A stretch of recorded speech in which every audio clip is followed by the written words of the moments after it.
It was supposed to be an idyllic family camping trip. On the morning of July 10th, 2015, Jessica Mitchell and DeOrr Kunz Sr.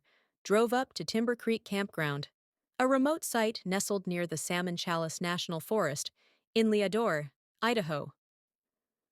Along for the trip were their 2-year-old son, DeOrr Kunz Jr., Jessica's grandfather, Robert Walton, and a family friend, Isaac Reinwand.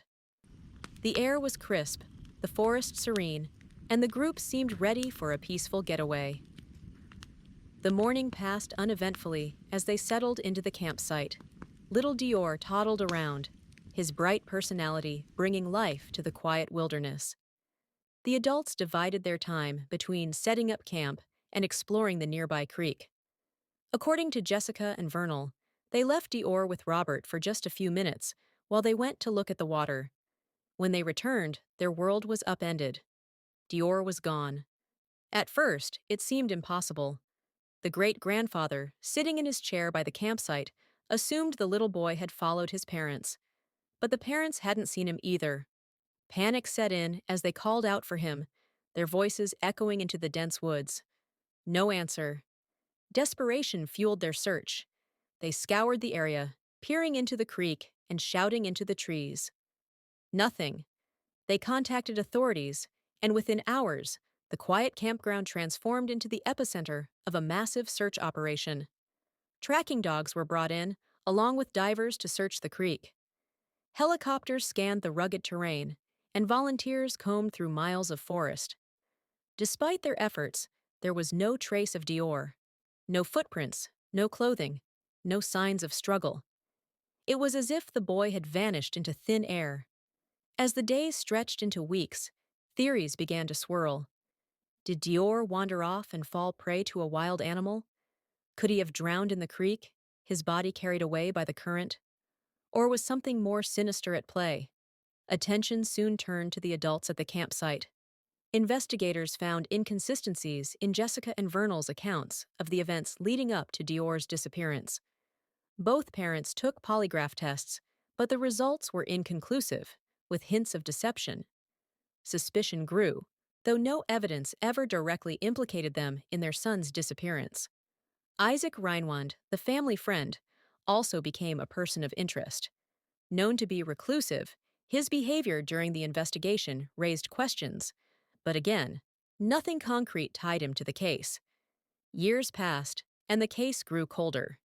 Despite multiple searches, renewed investigations, and countless hours of work by law enforcement, DeOrr Kunz Jr.'s fate remains a haunting mystery. The wilderness around Timber Creek holds its secrets tightly, leaving a family and a community with unanswered questions. What happened to DeOrr Kunz Jr. that day?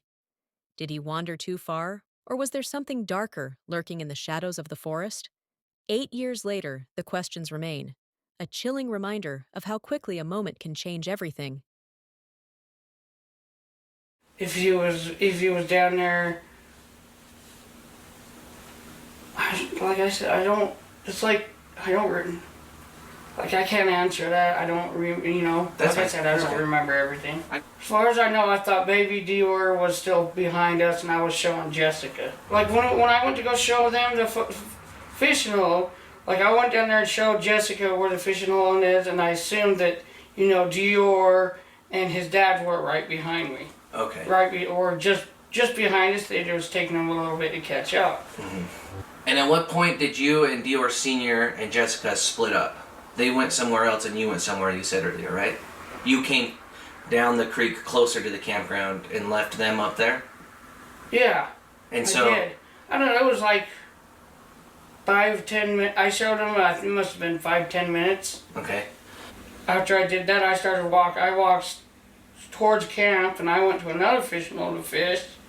And I was down there fishing for a while, and that's when I noticed Bob was up there on the ridge pacing back and forth. So I asked him what was going on, and he said little DeOrr is missing. And I was like, I believe in both of our innocence because he was with me that whole time. The longest he was out of my sight was when he went up the embankment to go get our son. So and that was maybe 5 minutes. So I have no doubt in my mind that he had nothing to do with it, regardless of our relationship or anything like that. I stand by the truth of it, and he was there with me. The truth. I've told the truth.